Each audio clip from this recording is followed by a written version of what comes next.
Hello. Oh, excuse me. Morning voice, even though it's 12 o'clock on the Pacific Coast. But welcome to Knit Tea Live. So glad that you're here today, whether you are joining me during the live stream or you are watching on the replay. So glad that you're spending some time with me today. As always, of course, quick reminder, as I said it, replay. If you're watching on replay, I will have timestamps down in the description box shortly after the live stream finishes. So if there's something like a specific topic that you want to get to, you absolutely can. But just really glad that you are all joining me today. As always, very excited for the topic. Before we jump into everything, just want to have the quick reminder to do the YouTube things. Make sure you give this video a thumbs up. If you are not subscribed to my channel, go ahead and click that subscribe button, the notification bell. All these things help support my channel and let YouTube know that this is a space worth checking out. And it really is a huge support. Also, super chats are turned on. If you'd like to leave me a super chat during today's live stream, or if you're watching on replay, you can leave me a tip through Super Thanks or buy me a coffee, or you can utilize one of my affiliate links, which are all down in the description box. If you click on one of my affiliate links to do some shopping, I might earn a small commission, and this also helps support my channel. Speaking of affiliate links, just want to let you know that this weekend, it is Memorial Weekend here in the United States, which means there are a lot of sales going on. And KnitPicks has a site-wide sale, and I believe Paradise Fibers also has a site-wide sale. So if you're looking to make, a little bit of a purchase for yourself, know those sales are going on. Okay, plugs are done. We can move on with life. Gotta do the plugs. Gotta do them. If you are joining me right now, please say hello in the chat so I know you're here, and let me know what you're working on, where you're coming from, what you're drinking today. I've got my coffee in my favorite Contigo mug. I love this mug. And I'm going to drink some coffee right now. So for today's live stream, we are going to be covering a little bit of something that has shooketh the fiber world, and that is the end of XRX/Sttiches. If you don't know, XRX is the company that was behind the festivals, yarn festivals, knitting festivals, Sttiches West, Sttiches Midwest, and various other events during the Panini. They started doing Stitches at Home, which was an online class system. And about 2 weeks ago, a notice went up on the intertube saying they're out of business and all future events are canceled. And so we're going to talk a little bit about what happened, but really what I wanted to talk about is a little bigger picture today, because there hasn't been a lot of new, there's not a lot of new information at this point beyond what kind of has come forward since all that went down. But I really wanted to talk a little bit more big picture today about kind of the future of large scale, in-person fiberverse events. Is the paradigm shifting? Or is everything moving online? Are they a thing of the past? Or is it just what they were is changing and evolving for, today's world? So we're going to talk about it, and just, I have my thoughts on it, and I'd love to hear from you as we go through that topic. In addition to kind of the hot topic of Knit Tea Live, I also have some finished objects and some whips to share with you, and a little bit of a life update that's going to affect a little bit of how my channel is running for probably the rest of the year. So that is what is happening with Knit Tea Live today on May 28th, 2023. Hello. I'm going to say hello to Anakin. Alice, hi, watching from the UK. So sad for all those affected by the XRX closures. Yes, absolutely. I mean, so at least here in the United States, the Sttiches events were huge for a lot of indie dyers, indie publishers, indie everything. And of course, knitting and crochet instructors, these Sttiches events were huge. For some people's Sttiches West, which was the Stitches Festival that happened up in Northern California, and I think was the original Stitches event. Sttiches West was like the biggest event on some people's calendars, and it's all just disappearing. And it was quite the shock, because I'm getting a little ahead of myself, but it was quite a shock when it happened, because before the announcement, well, I'm getting ahead of myself. Okay, I'm going to get into all of that. I'm getting ahead of myself. I'm going to stay on track. Yeah, but let's just jump into everything now and talk about, here we go. Is it showing? There we go. My internet seems to be a little bit slow right now, or at least what I use for streaming is a little bit slow. But let's just jump into Sttiches Unravelling and what this means for fiber festivals moving forward into the future, at least here in the United States. And I'd love to hear for anybody who's outside the United States what you think fiber festivals mean for your part of the world as well. Because even though this is something that really affects us knitters here in the US, I think that perhaps it kind of speaks to the future of the fiberverse across the globe. But, I may be wrong. I don't know what I don't know. And so, of course, I want to hear from all of you as well. So, about 2 weeks ago, I don't have the exact date written down, but about 2 weeks ago, I saw a tweet, and I mean, literally, just the shockwave of it was stunning, just stunning. But this, if you went to the Sttiches Events website, this notice was up, and it reads, Sttiches Events. After 32 years of doing events and 40 plus years in business, we find ourselves at the end. We are saddened that what we have built can no longer survive in the present economic climate.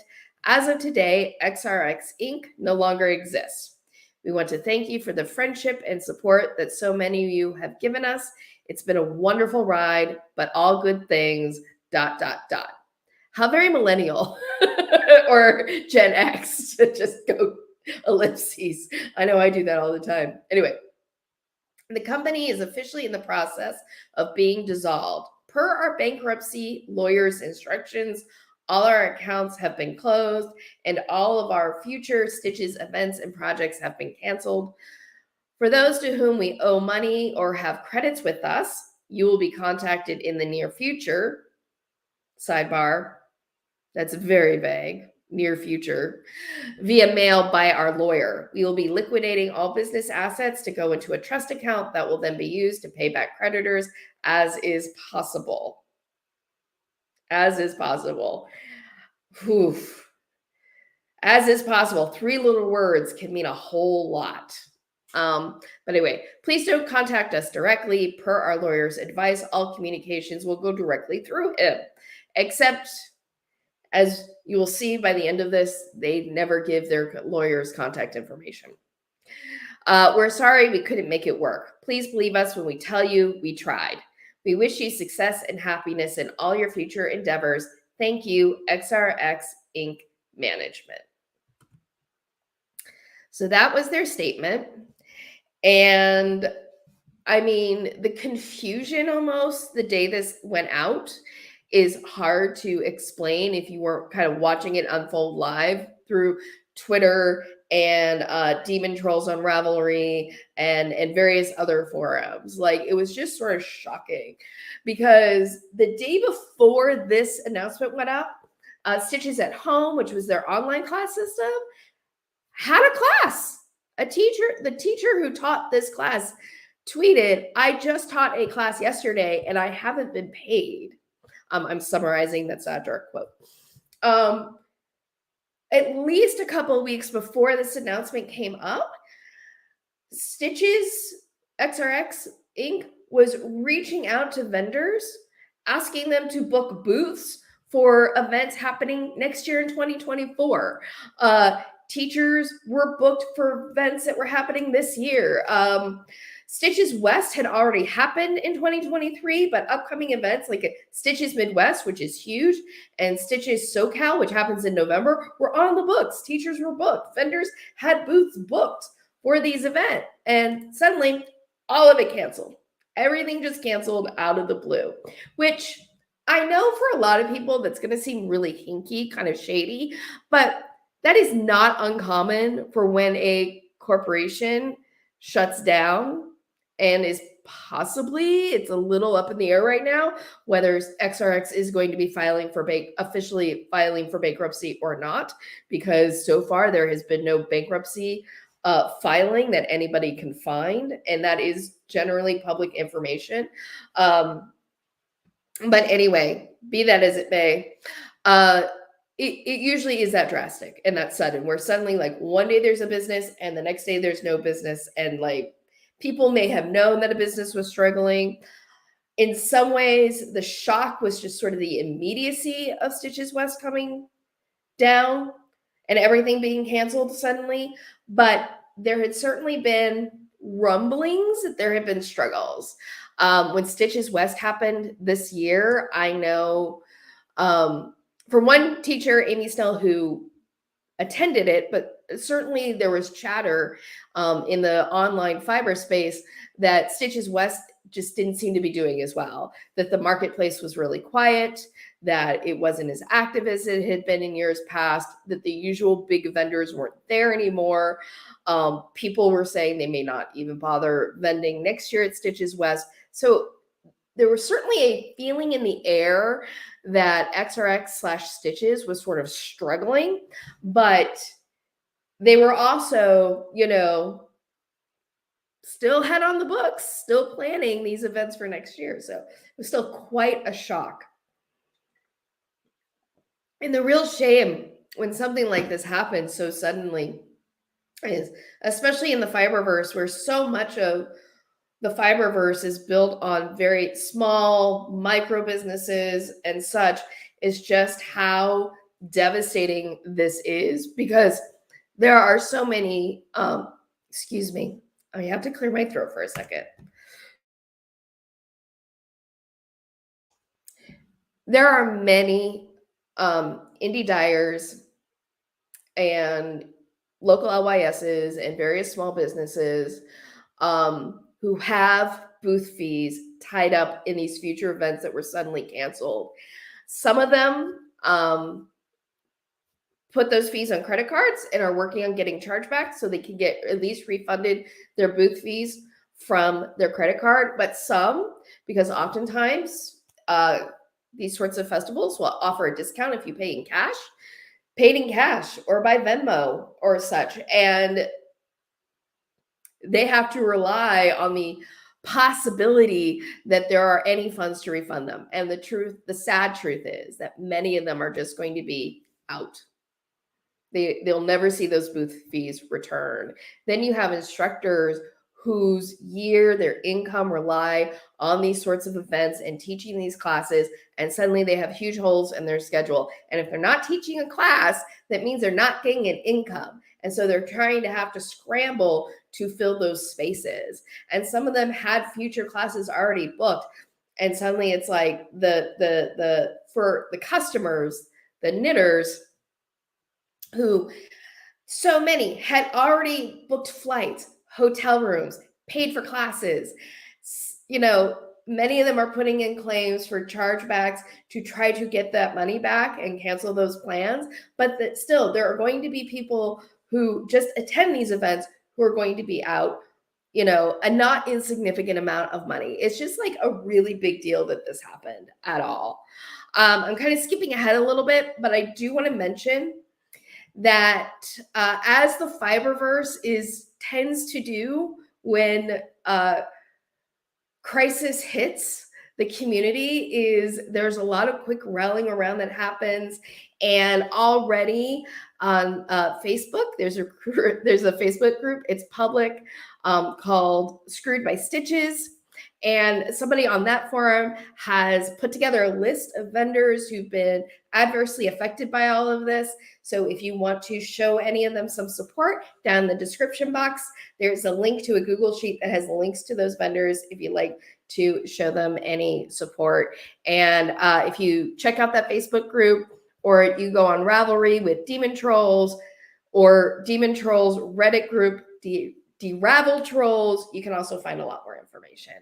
But yeah, this sudden closure of Sttiches definitely has like, it has an immediate ripple, but I think there's also going to be a longer term impact on sort of the fiber world as we all sort of absorb the changing landscape of in-person events. And that's really what I wanted to talk about today, is more of just sort of this changing landscape that we are facing. But if anybody, I'd love to hear your thoughts as well as I talk. Like, feel free to comment if you have any opinions, reactions, any of your own insights. Like, as always, the fun thing about live streaming is it is a conversation. So, feel free to jump in with any comments you might have.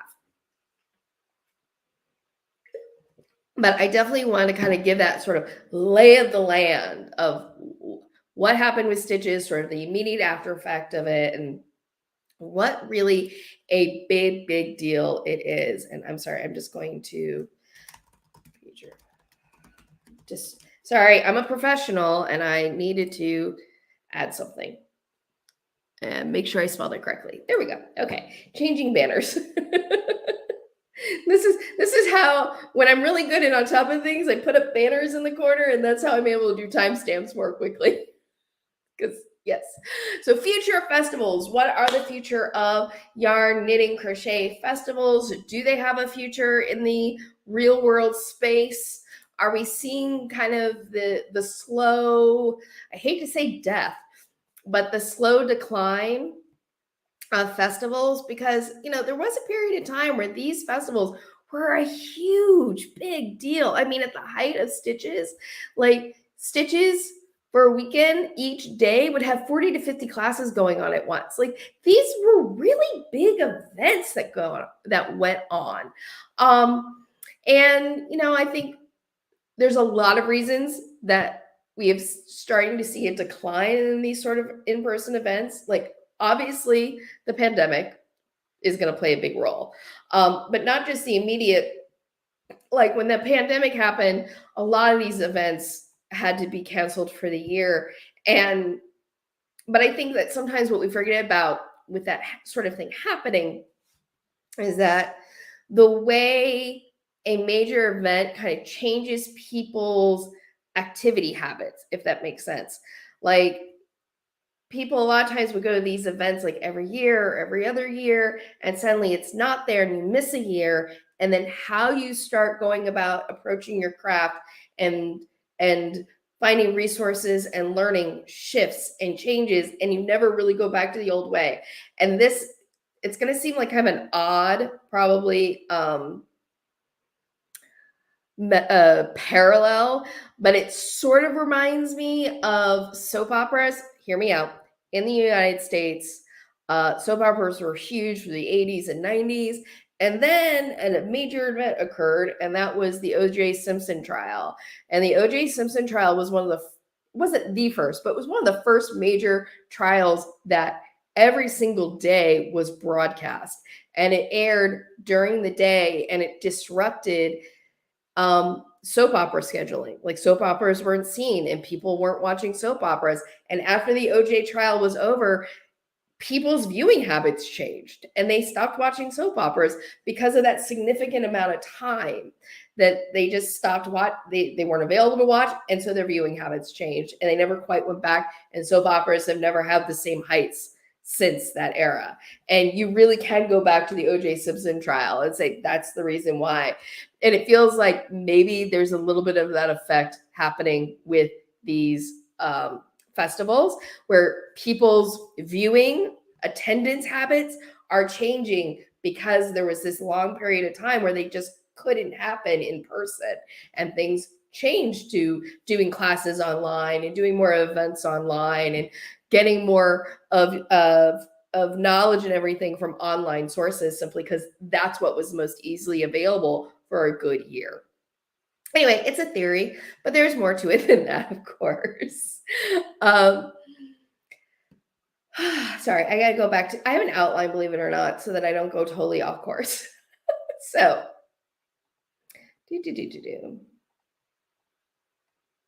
So this is sort of my personal speculation as to what I think the future of these sort of big in-person, they're really conventions almost, but these festivals is, because I think in terms of festival, because there's different types of festivals, right? You had these festivals like Sttiches and Vogue Knitting Live, which were more of these almost like conventions, large scale conventions at a hotel where you would have classes and then you would have the marketplace, right?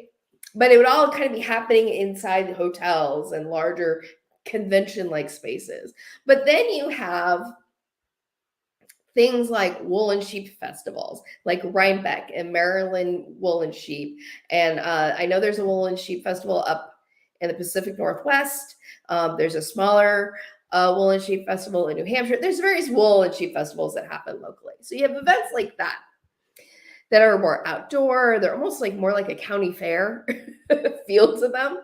Then you have like things like smaller knitting retreats, classes that are still sort of these destination events, but instead of hundreds of people, it's just small, like smaller and more niche, that sort of thing. So in terms of like these more large scale, like convention like yarn festivals, I personally feel like they're kind of a fading format. I didn't mean for the alliteration, but there it was.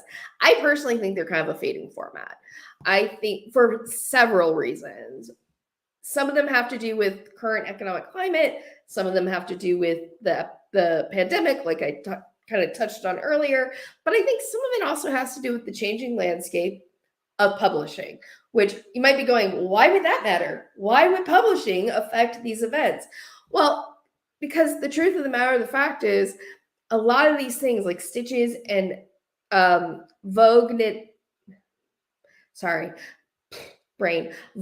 Live are actually, or were actually backed by publishing companies. XRX Inc.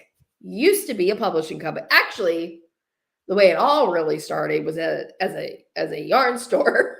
If you don't know the history of XRX, originally it was founded by, I don't remember all the names. There's David Xenakis, his husband, and then another woman whose last name, Lindsay, or because I need to do a whole deep dive on XRX. I just have, it's just going to take me a while to do all the research for it, but a woman named Raleigh, and they were all kind of like a little unit. But David Xenakis was a weaver. He had a yarn store. He ended up publishing a book about called the Xenakis technique, which was about doing 4 shaft weaving patterns on a rigid heddle loom. And that book led him to get into publishing. He published a hand weaving magazine, and XRX Inc. was the publisher of Knitters Magazine, right? So Sttiches really grew out of those publishing magazines. It was a way to kind of like, get knitters together, promote the brand, get people excited about the magazine. Then you have Vogue Knitting Live. Vogue Knitting Live started in 2011. If I have that in my notes. I do have that in my notes. I think it was 2011. 2017. No, that was publishing. It was 2011 I read, but I don't have it written down. Anyway, Vogue Knitting Live was started by Vogue Knitting Magazine, and it still exists. They are having their big event in New York in January of 2024. Right now, it's still on the books, so it's still happening. So a lot of these kind of larger scale, national, like at least in the United States, like events were being backed by publishing companies. And of course, the magazine publishing world, the economics of that is not fantastic. In fact, XRX Inc. closed down their publishing arm in 2017 and really just came about these conventions. Like that became their business were these yarn conventions. Coffee. And I think that economically for magazines, I mean, that business, that economic atmosphere is really tough. So many crafting magazines have gone under, and the conventions they've sponsored have also gone under. To kind of go outside a little bit of the fiber knitting crochet world, my mother-in-law was a big seed beater. And so the main magazine for seed beaters, people who made seed bead jewelry, was a magazine called Bead and Button. They had a huge convention in Minneapolis for years. My mother-in-law attended this almost every year. And in 2020, like, the pandemic was like the final nail in the coffin, and Bead and Button magazine and the convention are both gone with the wind. It's gone. And these were huge. This was a huge event that went on every year. And it's gone. And I think we're seeing a little bit now of that happening in the fiberverse because of the way publishing has gone down. It is bringing down these larger scale events as well because they were backed by these publishing companies. But of course, I don't think it's just because the publishing companies going down. As I already mentioned, people's sort of attendance habits have been, I think, changed by the pandemic, but also their learning habits. Before the proliferation of YouTube and TikTok, the way that you, as a knitter, could take classes with sort of these master knitting teachers were at these conventions. And that's why, yes, the marketplace was fun, but let's be honest, most knitters and crocheters aren't going to book a flight in a hotel room to go to a marketplace. You might buy a ticket to go to marketplace if it's happening in your town, but people were traveling from out of state to go to Sttiches West and Stitches Midwest. And it wasn't for the marketplace. It was for the classes with the teachers, because that was your opportunity to learn from a Patty Lyons or a Lucy Neatby or anybody of that sort of stature in the knitting instructing world. And now you don't have to. Not only the proliferation of knowledge has been so democratized that not only do you not need to necessarily go to these teachers to learn from them, because a lot of them are offering the same information online or through their own kind of platforms, but there's a lot that you can just learn basics wise on the internet and for free. And it's a little tricky. Don't get me wrong. It's a little bit tricky because, it's not a guided course. And I do think personally that there's a lot of benefit, especially when you're first learning, of having guided courses. But still, if you don't have the funds, for a lot of in-person classes, there's a lot of really good online options. And if you want something is a little bit more structured with the instructor there, even that you can do online. So many teachers are offering courses online that you can take and not have to travel outside your home. And certainly not have to travel to another state and book a hotel room. So, I think that has really brought attendance down at these events where almost people are going for sort of the event of it all rather than getting something tangible out of it. If that makes sense. It's a destination, but that's going to be hardcore people who are going to want to go to a knitting convention just to go to a knitting convention and walk the marketplace. That's a much narrower band. So yeah, the prevalence of the online space, I think, has really hurt these sort of big events. As I said earlier, I think a lot of these forces, the publishing situation, things being online, I think were really downward pressure on these sort of large knitting events. And I think the pandemic just accelerated all of it, and then the other half of that is for vendors, especially if you don't have a big sponsor like a publishing company sponsoring the event, helping to underwrite the cost of it. That's going to put more pressure to raise booth fees. at the marketplace. And that puts more pressure on vendors. And then vendors have to be more selective about where they go. And if the marketplace is looking paltry, that means that customers aren't going to want to go to those events as often. Like, you see, it's all like tied together in an ecosphere. And it's like the ecosphere for things like Sttiches is like just shrank. And it makes me wonder if Vogue Knitting Live, how long that's going to be able to sustain. I mean, the fact that it's just one event in January in New York, is that going to keep it viable? Or is it what that convention looks like going to change and get scaled down? I think these are all really interesting questions that we may not know the answer to yet. But again, love to hear your thoughts on it. So yeah, that's kind of my feeling is, though, that these sort of large hotel-based convention-like events are really fading. And I'm not sure they're going to come back.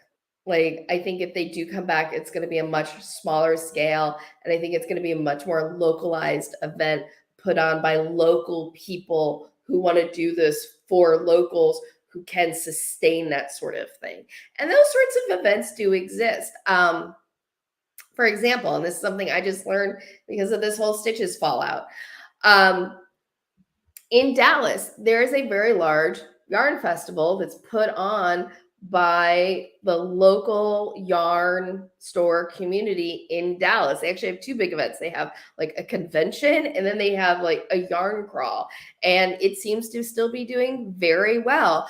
But, you know, it's smaller, it's regional, and it's supported by locals, right? So it may not be as big as something like Sttiches was, but it's sustainable. You know, sometimes bigger is not sustainable. There's a reason that dinosaurs don't exist anymore. Well, that's not exactly true, because my favorite Thanksgiving fact is that turkeys are a dinosaur. They come from the Velociraptor family, the same family as velociraptors. But anyway, there's a reason that T-Rex and such don't survive. Like, really large animals, you know, they take a lot more resources to survive. Or something that's small and more local can be a little bit more nimble. And the loyalty is there because it's localized and you have the local people who are supporting it. But that's my opinion. Again, I'd love to hear your thoughts on all of this. All right.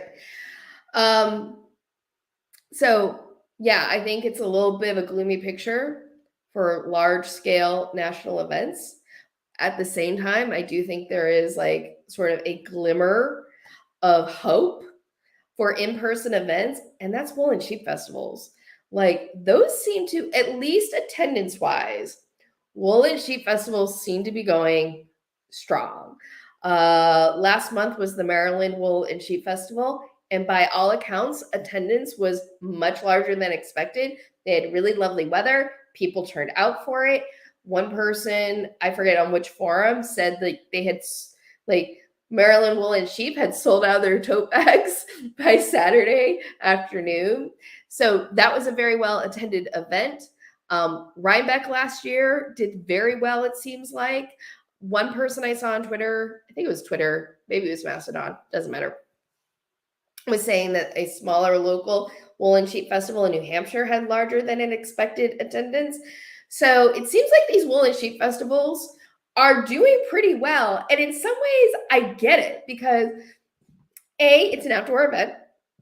And I think even if people are sort of, whether you think it's right or wrong, people are sort of kind of getting back into pre-pandemic activity, I still think there's a part of people that still feel like they're more comfortable with an outdoor event than an indoor event with hundreds of people. Plus, it's just nice to be outdoors. But also, a fair-like activity is fun, because like you can go and you can, not only can you meet with indie dyers and vendors and, you know, add to your stash if you want to, but you can also see sheep and learn more about sheep and Angora and see all the animals. And it's like, and you get fried food. Like, if it's a choice between being outdoors, seeing animals and fried food versus being in a hotel, you know, like ballroom with hundreds of other people walking around booths, I personally am going to choose the sheep. That's me. I'm going to choose the sheep and fried food. Give me wool and fries at the same time, and I'm going to be a very happy camper. Excuse me. So those seem to be going really well. So I think maybe like in terms of in-person, larger scale events, I could totally see where things shift to these sort of wool and sheep festivals as opposed to being some kind of centered in like these city centers with hotels. That's my theory. I think I already mentioned this, but again, I think local festivals is going to be where it's at, where it's again smaller scale, but people feel like they're supporting local businesses and are going to feel much more loyalty about attending it. And frankly, it is much easier to attend a event that's in your backyard as opposed to having to fly to someplace out of state. So I think those, if people keep supporting them and the booth fees are reasonable and everything, those may continue to thrive. It's not going to necessarily have the same sort of scope as the bigger events, and how that's going to affect small indie dyers and teachers, that's another question. But from the standpoint of the knitter who might want to go to in-person events, it's not necessarily a bad thing. I used to, in Los Angeles, I used to live in an area called Studio City, and they would have a craft fair every year. And I loved going to that craft fair, like loved it. It was so nice to be outside, nice day, walk around to the different crafts being done and, that you could buy. And it was just so fun too, to even see crafts that I don't do, right?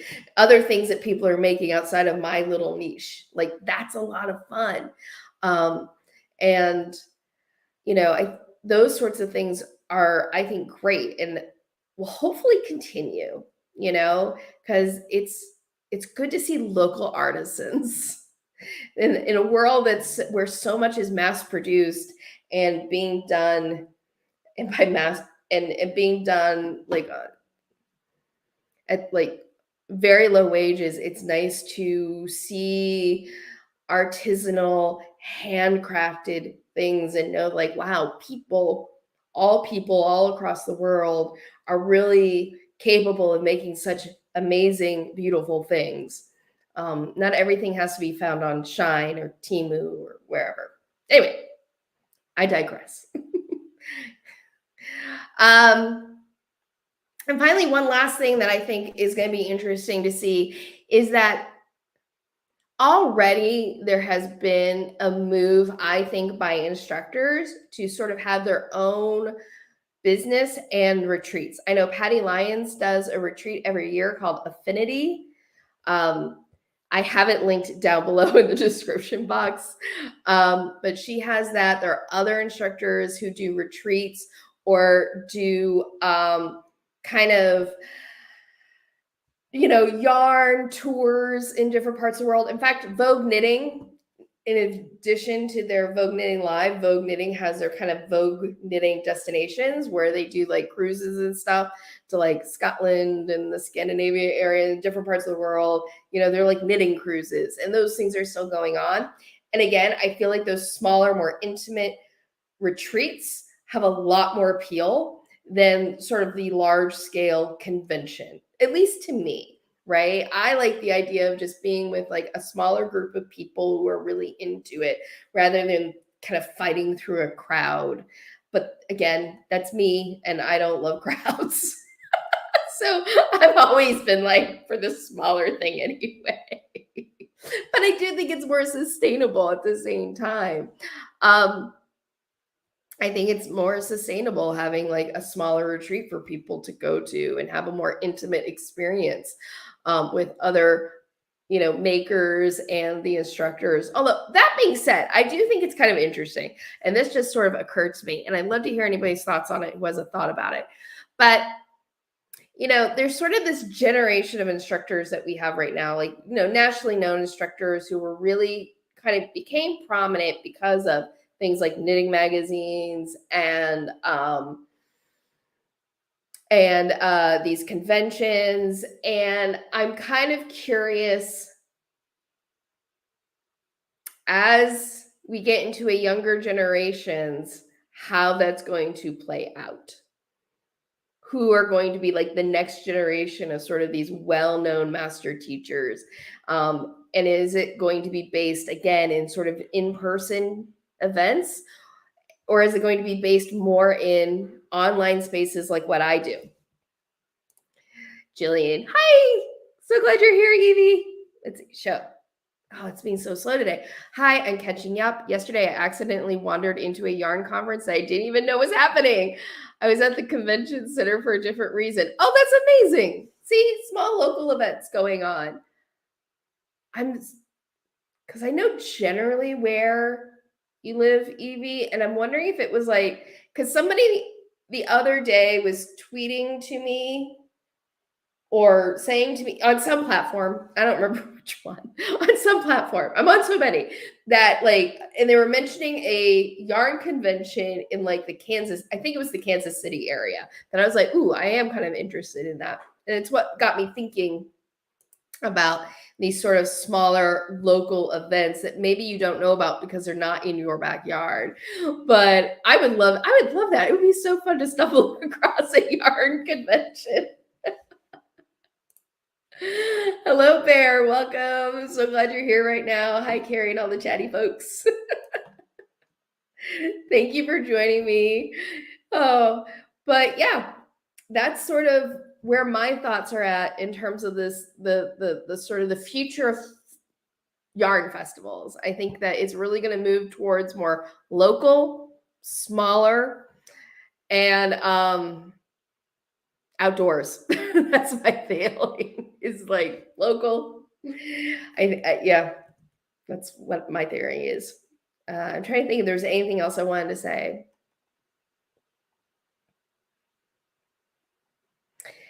I think that's kind of everything I wanted to say. If anybody had any thoughts or opinions or anything about the discussion, happy to share. Love to hear from you.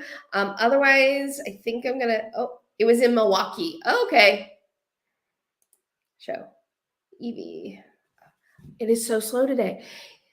It was Milwaukee, Illinois. It should have been bigger. It was interweave. Wow. Oh, Wisconsin. That makes more sense. It was in Milwaukee, Wisconsin. It should have been bigger. It was interweave. Wow. Well, interweave had its own, because interweave went bankrupt. And I think all of the assets got sold to I don't remember all the details. Again, I need to do a deep dive on all of this. I haven't had time. I'll tell you about my life updates and you'll understand why I don't have my usual breadth of information that I have. I didn't even hear about that one, Evie. I haven't even heard of that event. I forgot to mention, here's a little bit of gossip for you. I'm now going off on a tangent. A little bit of gossip. The Sttiches closure was so sudden. It used to be Sttiches Midwest, took place outside of Chicago, and then they moved it, I think, to Minneapolis, which interestingly, that's where Beat and Button used to be. I kind of wonder if they took over that space. But anyway, I digress. Somebody on Twitter said that they called the hotel to cancel the reservation, and they had their hotel at the reservation where the Sttiches Midwest was going to take place, and the hotel hadn't even heard yet about the cancellation. Like XRX hadn't even gotten to those hotels to let them know, hey, we're not coming. But yeah, it's crazy. It was crazy. Bear. So slow today. So I didn't miss all the details? No, you haven't missed all the details. There's some details at the beginning, but you have not missed that many details. And again, they're like, Evie, I hadn't heard of it either. I was so shocked they were there. That is so shocking, isn't it? Oh, you know what though? It makes sense now that I think about it, because a mutual follow of mine, Amy Snell, was talking about traveling to Wisconsin, and I guess they have an airport lounge at the airport called the recombobulation lounge. It's really funny, but yes, that now makes sense because she's an instructor who travels to the different festivals and stuff. So, oh man, See, I gotta research some of this, but again, I gotta wonder. Like, obviously, it's not being advertised all that much because I didn't even know about this one. But yeah, Bear, I have some details at the beginning of the stream. And again, for those who are watching on the replay, I do have timestamps, or I will have timestamps after this wraps up. But I haven't deep dived into all the details around Sttiches because there's a lot of sort of interesting threads and gossip and stuff that I just need to kind of like wrap my head around, and I haven't had time to sort of sort through it all. And frankly, well, I'll just get into my life update. Frankly, my life the last couple of weeks, like when this announcement came out, like could have happened at a worse time for me creatively. Please, yarn festivals, when you're going to cancel, please consider my life and when I might be able to cover it on my channel. Yeah, it just happened to happen right at the time when I was traveling out of town for a family event. If you've been on my channel, you may remember that last year my mother-in-law passed away suddenly, and my family is Jewish, and the Jewish tradition is a year after the person passes away, the gravestone is put up, and we have what's called an unveiling, and it's just a little service that happens to unveil the gravestone. So we were flying to Miami that weekend, which was last weekend, to go to that event, and it was just like getting ready to travel, and literally I was trying to figure out if I could do sort of a live stream the Thursday before I left town and kind of get my stuff together to do a live stream about all of this, so I could just sort of be right hot on top of everything. And I didn't have the wherewithal. I just did not have the wherewithal to get it together to do a live stream at the time. And turned out for the best, because let's just say, I'm not going to go into details on this, but let's just say there was some drama that happened that took up my entire day on Thursday, personal life drama. And yeah, so it just was not in the cards for me.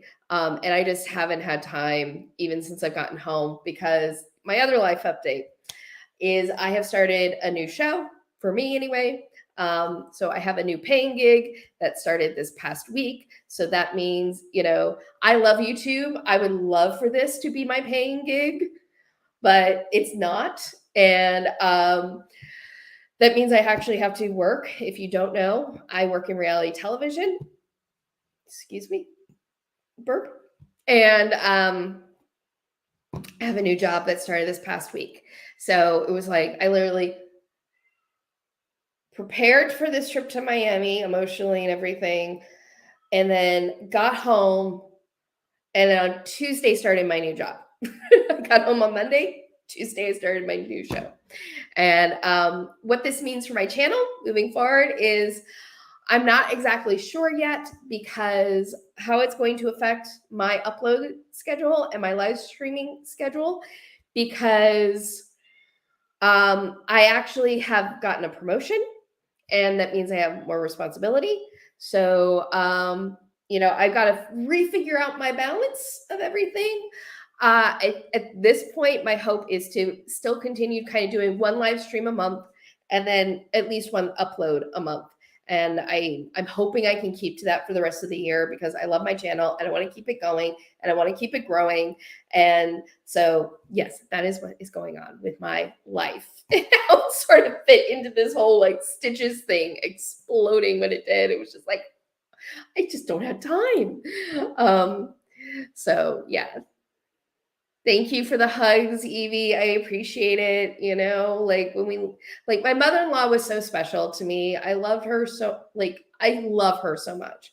I'm so blessed that I had the mother-in-law that I have. Like, she was the mother-in-law my sister-in-law, Lauren, and I were talking about this. Like, she was the mother-in-law we would all hope to have.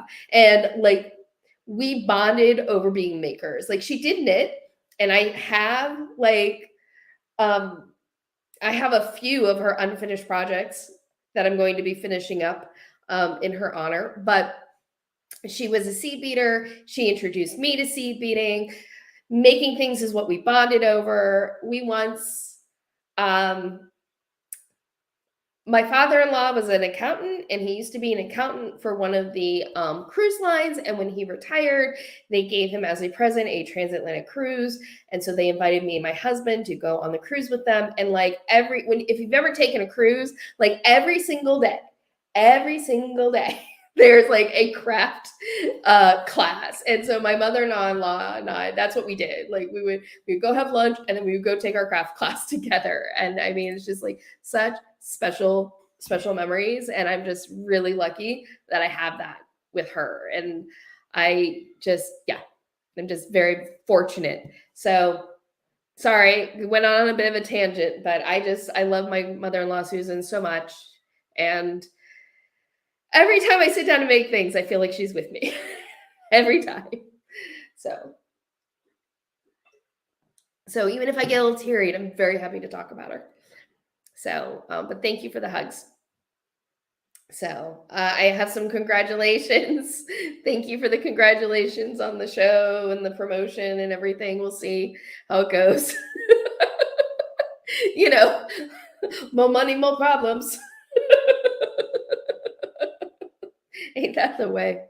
Okay, so before we wrap up today, I did want to share with you. Oh, let me change my banner. Before we wrap up for today, I did want to share with you. It's so slow today. Sorry, I keep saying that. What am I talking about? So I use, for my live streams, I use a web-based app called StreamYard, and it lets me do a lot of the fancy stuff that I do. And it's just really slow today. I don't know if it's their end. I don't know if it's my internet, but it's just very slow today. Normally when I switch banners or I bring comments up, it all happens very quickly, and it's just very delayed today. That's why I haven't been showing my screen shares so much, because it's just so slow. Anyway, that being said, let me show you some of my, I have a finished object and I have 2 whips to share with you. So let's start with the whips. First, I'll start with this. Okay, so first whip that I have to show is this. This is a sock that I started. It's just there we go, show it to the front, because you guys see the detail. You guys see this. This is this. You guys see that, because that's the really special part of it. This is just a sock that I cast on. The finished object that I'm going to show you, I got to a point where I was kind of stuck on Stockinette Island, as I called it. It was just a huge stretch of stockinette, and I was feeling my mojo slip a little bit. So sometimes when that happens, where I'm on kind of a part of a project that maybe isn't like getting my juices going, I get a little side quest project. And so this was my side quest project. Totally just made it up. This yarn is Patton's Croy sock yarn. The color is pink and brown. It's a self-striping sock. And I just kind of use the ball band information to decide on a needle size. And I generally know how many stitches to cast on for my foot, because I've made so many socks at this point. So I just went for it and lucked out. But I couldn't just knit a plain vanilla sock. Like, I'm not capable. I always have to throw in something. Every time I think I'm just going to knit a vanilla sock, I'm like, I can't just knit a vanilla sock. I got to throw in something. So what I threw in was just this line here, this line, and it goes all the way down, and then it curves around, and it's coming across the foot. And it's just a traveling stitch line that I'm doing. It's a slip stitch. So I slip the stitch on one row, and then the next row I cross the slip stitch. And I did, let's see, because I knitted it this way. It was a left leaning cross going up, and now I'm doing right leaning cross the other way. So it's just a traveling stitch line. It just gives it a little bit of interest, a little bit of texture. It's a really nice way to kind of do it with a stripe, because, there's so much happening with the stripe, and that's the kind of the main feature of this sock, but it's just kind of gives it a little something interesting. The other thing with this sock is, for the first time, I did a new to me heel. I did the sweet tomato heel. So this is If you don't know, the sweet tomato heel is a short row heel that was developed by Kat Bordy, who just an amazing teacher who passed away a few years ago. But she had this sweet tomato heel. I'm going to do a video on this some point this year because this heel is amazingly straightforward to do, and it's really nice. It's just a really nice short row heel, but it's different from other short row heels. Most short row heels, it's like basically 2 wedges, and the sweet tomato heel is basically 3 wedges of short row. So it's a different kind of heel. Very excited to do a video about this. So keep an eye out for that video. If you're like, I don't want to miss it, make sure you hit subscribe if you haven't already. I love when I like sneak a plug in like that. Anyway, so really enjoying this sock. I'm now getting to the point where I'm going to do the toe shaping. I'm kind of debating with myself. Originally, I thought I might do a star toe, but I think I'm probably going to just go ahead and do my wedge toe. But yes, that's the sock project. Just making it up as I go along. So Evie, cute. Thank you. I think it's really cute. I'm actually looking forward to doing the second one because when I do the second sock, I won't do the traveling line in the same direction. I'll do it so it's mirrored. So yeah. Bear, that's nifty. It is nifty. And the thing is, like, I think that kind of doing a traveling stitch line like I've done here is just a great example of how you can do something that's really simple. Really, it's not, if you know how to do a cable cross, you can do this without a cable needle, no problem. And if you've never crossed stitches before, this is kind of a nice, easy introduction to it. But it's how you can just add a little detail that just gives a project a little bit more interest than it might otherwise have. And I love that in knitting. I love in knitting when you can do something really, uncomplicated and simple, but get like just a nice punch of spice to what you're doing. It's so awesome. Bear, I've heard of that heel, but still haven't tried it. I'd love to see a video about it. Yes, it is coming. It is on my agenda to do that.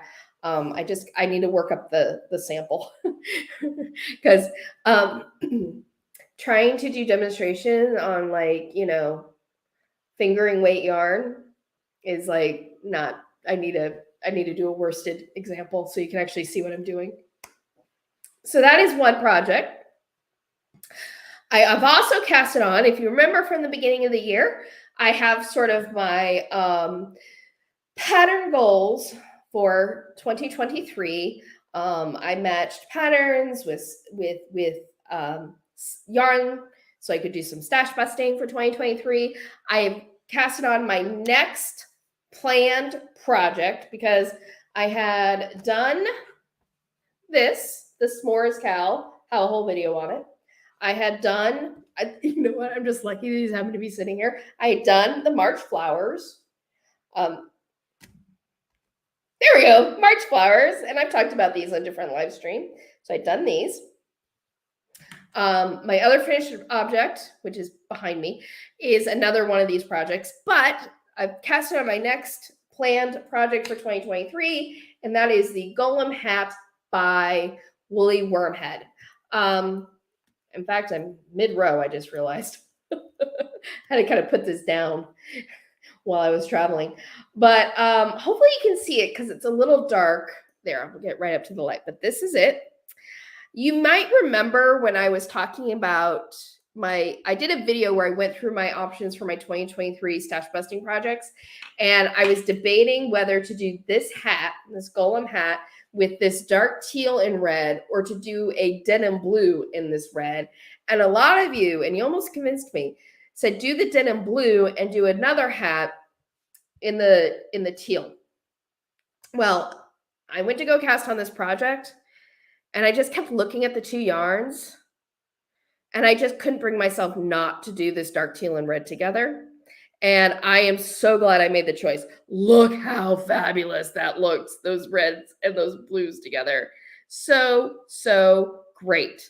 So freaking excited about how this, sometimes you have something in your head and you just can't move off of it. And I'm glad I listened to what was in my head because I just think this color combination is just gorgeous. I love it. I'm so excited about it. So this is the Golem hat. It's another color work project. I'm really into doing color work this year. And you will be seeing this project in an upcoming video, because in it, I am using ladderback jacquard, which, let's see, can you see it right there? If you see there, that is a ladderback on the back of my work. It's a way to trap your floats. This motif does have some longer floats on the back, and I am doing a video on how to do ladderback jacquard, because I'm using that on this project. I use ladderback jacquard on a portion of this project. So that video is shot and it is in the queue for me to edit. It's going to be a few weeks before that video goes up, because I'm editing a different video right now. But yes, you'll be seeing this project in action as I show how to do ladderback jacquard while I'm working this. But yeah, love it. Love, love. Wow. Thank you. Thank you. I know it's a beautiful color combination. Just, oh, it's so hot. I love it. Bears, I always am learning something from you and truly appreciate all the knowledge you share. The same is true for Evie. You two are awesome. Thank you. Oh, Bear, thank you so much. I so appreciate you. If you don't know, Bear has been like one of my like long time subs, and subscribers, and just thank you. It's so sweet. I really appreciate it. Like, that kind of encouragement always helps, especially when I'm going into a busy period of my life. It's just so appreciated. So thank you. Last but not least, I have this to show. Unfortunately, I'm going to try to bring it closer, so hopefully you can see the colors a little bit better. But this is a garment that I've made. It's a vest. This yarn is a discontinued yarn. Let me move my microphone a little bit, so hopefully you can hear me. Is a discontinued yarn from Valley Yarns, but it's a cotton silk blend. And yeah, there's this vest. And I'll turn it around so you can see the back. It has kind of a razor back to it, which is neat. It's looking uneven, but it's not uneven. It's just because of me trying to get it on. I just made it worse. This is the short end. That's the long end, so I need to pull it that way. It's just because of me trying to get this on here, and it's uneven. But it's not uneven in life. It's just uneven on my mannequin. But so yeah, it's this project, and the collar is actually a dark teal. It's pretty much the same color. It's not the same yarn, but it's pretty much this color, this dark teal color. And then this beautiful like silver gray, which I love. Like, I love this color. Like, I know. You're like, Carrie, how much more dark teal do you need in your life? And apparently I need all the dark teal in my life. It's like, I love it so much. But yeah, so I finished this. Move that down so you can see this better. But I finished this project, and it's a garment. I actually finished a garment. Like, that almost never happens. Normally I knit smaller objects like hats and gloves and things like that. And I actually knitted a garment. It's a summer vest. It'll be great for the summer. The knit itself is pretty, I didn't name the name project. This project is June Blooms by Knit Eco Chic. I have talked about this quite a bit on my channel. By the way, after the live stream is over, I will put links to these patterns down in the description box. I haven't done it yet. But the project turned out really well. There were some interesting things about it. First of all, it starts with a I-cord cast on. And I actually used a French knitter to create the I-cord and then picked up stitches into it. And then it has an I-cord bind off at the bottom. See if I can lift that up and you can see. I don't know if you can see it. Oh, because there we go. So it has this I-cord bind off on the bottom, which is really nice.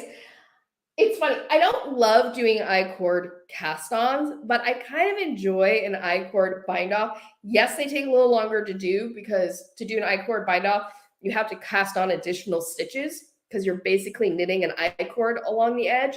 But I feel like the polished look of it is so worth it in the end that I'm kind of excited to do it. There was a challenge with this project for me, however, in that this is all knit in stockinette. So normally with stockinette, I can block the curl out, but when I went to go block this, the curl did not come out. And I was sort of devastated. I was really struggling with what to do about it. But I came up with a solution. I actually added on to the cast on edge some additional knitting and basically added a turned hem edge to the cast on and got rid of the curl that way. And this is now laying flat just the way I wanted it. So I recorded my process of adding sort of this hemmed edge to the collar to get the curl out. And I'm going to be doing kind of a video on that because it's a really great way if you have a project and it's curling and you're sort of struggling with the curl, utilizing a hemmed edge is a way to manage it that it has a beautiful result. So that's another upcoming video. I feel it's so great. I feel like all my projects this year are inspiring videos for me because I wasn't planning that until I started dealing with this curling situation. So yeah, but expect to see me wearing this in a future video as well because I love it. Shoot that there. All right. So have to fix my mannequin. All right. So yes, those are my finished objects and my whips. And you kind of have an idea of what is happening on my channel coming up. That sounds interesting to see how you did that too. Yes, it's, I'm not going to say it was an effort. It involved some sewing. Well, I ended up doing a graft, but anyway, but it's definitely a way, utilizing a hemmed edge is a way to definitely control curl. And it just gives like such a beautiful polished look to your project without having to use something like ribbing, which, of course, this is a cotton and silk project, so you can even do ribbing. Oh, I should say too, before I finish, this project overall, I did enjoy working. And the thing about it that's kind of fun as a garment is that it's really a big rectangle with holes in it. That's really what it is. So if you can knit a rectangle, if you can bind off, there is trying to remember if there was any increases or decreases. I feel like there were, but obviously I can't remember. There were. But yeah, if you can, it takes some fairly maybe advanced beginner, intermediate skills to do this. But if you're a beginning knitter, this would be a really good project to sort of up your skills with, because there's just a few things that it does that goes a little bit beyond a very basic beginner project, but it's still a rectangle at the end of the day. So it's a really nice project for that. So yeah, again, I will leave that down in the description, a link to that project. So yes, we are here. We are near the end, and I've actually kept my live stream to just a little bit over an hour. I'm excited about that, actually. Not that I don't love spending time with you guys. I do. It's just, busy day ahead. So just gonna wrap things up. What is coming up on my channel? I kind of explained a little bit that, I don't know exactly what my upload schedule is going to look like, but I will keep you abreast. The way to always make sure what's happening with me is be subscribed, because then you'll see my posts on YouTube come up in your subscription feed. You can also follow me on my other social medias. I'm at Carrie Craft Geek on Twitter, TikTok, Mastodon, Instagram. I'm most active on Twitter still, even though I'm trying to move away from Twitter. It just, hashtag knitting Twitter keeps sucking me back in. But Yes, I'm on all of those socials, but the easiest way, if you're with me here on YouTube, to keep up to date with what's going on with me is to make sure you are subscribed to my channel. That way you get my post updates, you get alerted. If you hit the notification bell, you'll get alerted when I upload new videos or I'm scheduling live streams. So subscribe, hit your notification bell, make sure your notifications for YouTube are turned on. If you have not already, please make sure that you like this live stream and share it with your other knitting friends, liking videos, sharing videos, commenting on videos, whether you're watching live or you're watching on the replay, are all great ways that help support my channel and let YouTube know that, yes, this is a space that people like to watch. And then I get recommended to more people, and then it helps grow my channel. I'm very excited because last I checked, I was like 4 subs away from hitting 3,500 subscribers. So what do you think? I think by the end of the day, I can get to 3,500. I think we can do it. I think together we can get we can get 4 more subscribers today. Oh, upcoming video. Before I forget, I mentioned a couple of kind of project videos that are coming down the line, but my next video that I'm editing right now that is coming up is going to be another join method that I actually started utilizing on June Blooms. It's called the clasped join. It's shot, it's happening, and I'm just editing right now. So that is my next video that is going to upload. One last comment before I say goodbye. The live stream was interesting and fun. Thank you. Thank you, UF. I appreciate you. I appreciate you spending time with me. And yeah, let me take my banners down, hide that. So yes, it is time for me to say goodbye. Thank you so much for joining me. I hope that you have a wonderful rest of your day, a wonderful week ahead. And until next time, happy health and happy making. Bye.